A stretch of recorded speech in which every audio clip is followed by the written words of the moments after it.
தமிழக அமைச்சர்கள் வாங்கும் விவரங்களை விரைவில் வெளியிடுவோம் என்று தமிழக பாஜக தலைவர் நயினார் நாகேந்திரன் தெரிவித்துள்ளார்.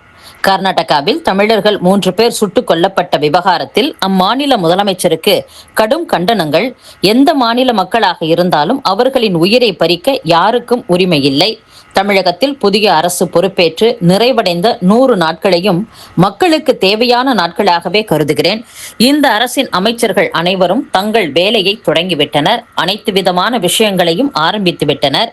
இதன் அர்த்தம் என்னவென்று அனைவருக்கும் தெரியும். யார் யார் எங்கெல்லாம் வாங்குகின்றனர் என்ற பட்டியல் எங்கள் கையில் உள்ளது.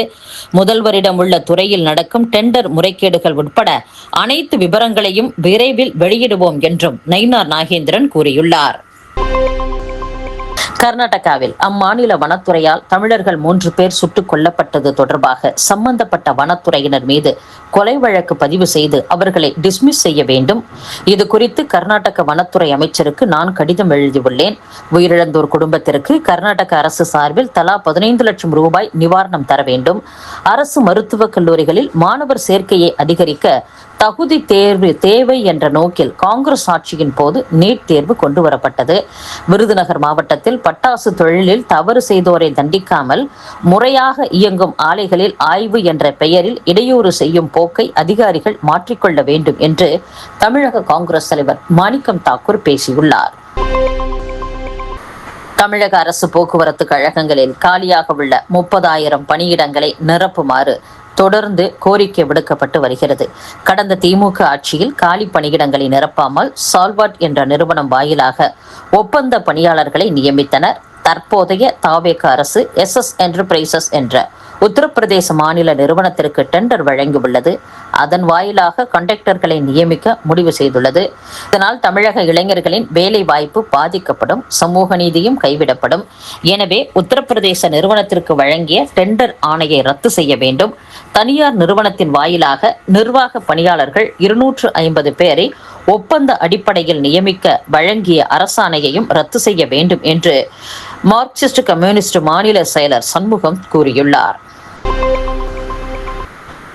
சட்டசபையில் அமைச்சர்களும் ஆளும் கட்சி உறுப்பினர்களும் கண்ணியம் தவறி பேசுவதும் அவர்களின் வெறுக்கத்தக்க உடற்மொழிகளும் அவையடக்கம் இல்லாமையின் வெளிப்பாடு, முதிர்ச்சியற்ற செயல்பாடுகளை வெளிப்படுத்தி சபையை அமர்க்களமாக்க முயலும் போக்கு, அமைச்சர் ஆதவ் அர்ஜுனாவின் எதிர்க்கட்சிகளின் மீதான மிரட்டல் பேச்சையும் அமைச்சர் ரமேஷின் அர்த்தமற்ற பேச்சையும் சபாநாயகர் அடக்கி ஒடுக்கி இருக்காவிட்டால் அமளியில் முடிந்திருக்கும் என்று புதிய தமிழகம் கட்சி தலைவர் டாக்டர் கிருஷ்ணசாமி கூறியுள்ளார். அத்துடன் கடந்த 3 மாதங்களாக அனைத்து சட்டசபை நடவடிக்கைகளிலும் சபாநாயகர் தான் ஆளும் கட்சியினரை காப்பாற்றி வருகிறார். அமைச்சர்களும் ஆளும் கட்சி உறுப்பினர்களும் தங்கள் பொறுப்புகளை உணர்ந்து தங்களை சீரமைத்துக் கொள்ளாமல் இன்னும் எவ்வளவு காலம்தான் சபாநாயகரின் நிழலில் காலத்தை ஓட்டப் போகின்றனர் என்பதை பொறுத்திருந்து பார்ப்போம் என்றும் டாக்டர் கிருஷ்ணசாமி கூறியுள்ளார். கைத்தறி நெசவாளர்களின் வாழ்வாதாரத்தை மேம்படுத்தவும் கைத்தறி துணிகளை விற்பனை செய்யவும் கோஆப்டெக்ஸ் விற்பனையகங்கள் உள்ளன. தற்போது 10 விற்பனையகங்களை மூட அரசு முயற்சிப்பது அதிர்ச்சி அளிக்கிறது என்று பாமக தலைவர் டாக்டர் அன்புமணி ராமதாஸ் கூறியுள்ளார். விற்பனையிலும் வருவாயிலும் ஏற்பட்ட வீழ்ச்சி, ஆட்குறைப்பு நடவடிக்கைகள் ஆகியவை இதற்கு காரணமாக கூறப்படுகிறது. முதலில் 200ஆக இருந்த விற்பனையகங்கள் கடந்த 2025-26இல் 150ஆக குறைக்கப்பட்டன. தற்போது 10 நிறுவனங்களை மூட முடிவெடுப்பது போன்ற நிலை நீடித்தால் வரும் 2035ஆம் ஆண்டில் 100ஆண்டு விழா கொண்டாட வேண்டிய கோஆப்டெக்ஸ் நிறுவனம் மூடு விழா நடத்தும் நிலைக்கு தள்ளப்படும். முக்கிய நகரங்களில் வெற்றி தறி விற்பனையகம் அமைக்கப்படும் என தேர்தலில் வாக்குறுதி அளித்த தாவேக தற்போது கோஆப்டெக்ஸ் விற்பனையகத்தை மூடுவது சரியில்லை. தாவேகவின் சொல்லுக்கும் செயலுக்கும் தொடர்பு இல்லை என்பதையே இது காட்டுகிறது என்றும் அன்புமணி ராமதாஸ் குறிப்பிட்டுள்ளார். டாஸ்மாக் மதுபான கடைகளில் மது பாட்டில் விற்கும் போது 10 ரூபாய் கூடுதலாக வசூலிக்கப்படுகிறது. கடைகளில் காலி பாட்டிலை திரும்ப கொடுத்ததும் 10 ரூபாய் திரும்ப வழங்கப்படுவது வழக்கமாக உள்ளது. இந்த பணியால் தங்களுக்கு கூடுதல் பணிச்சுமை ஏற்படுவதால் காலி பாட்டில் திரும்ப பெறுவதை கைவிடுமாறு பணியாளர்கள் கோரிக்கை விடுத்து வருகின்றனர்.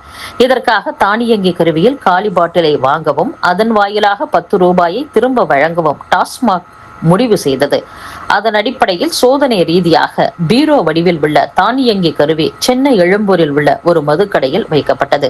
அந்த கருவி பாட்டிலை தானாகவே உள்ளே எடுத்துக்கொள்ளும். பின் UPI கணக்கிற்கு காலி பாட்டிலுக்கான தொகை செலுத்தப்படும். பெரும்பாலான டாஸ்மாக் கடைகள் போதிய இடவசதி இல்லாமல் குறைந்த சதுர அடியில் இயங்கி வருகின்றன. அந்த கடைகளில் பீரோ வடிவிலான தானியங்கி கருவிகளை வைக்க இடம் இல்லை. எனவே குறைந்த இட வசதியுடன் தினமும் 10 லட்சம் ரூபாய்க்கு மேல் மது வகைகள் விற்பனையாகும் கடைகளில் ஃபாஸ்ட் ஸ்கேனர் எனப்படும் கருவியில் நேரடியாக வாகனங்களில் காலி பாட்டில்கள் வாங்கப்பட உள்ளன. இது சென்னை, திருவல்லிக்கேணி மற்றும் எழும்பூரில் தலா ஒரு கடையில் சோதனை ரீதியாக வைக்கப்பட்டு பாட்டில்கள் வாங்கப்படுகின்றன.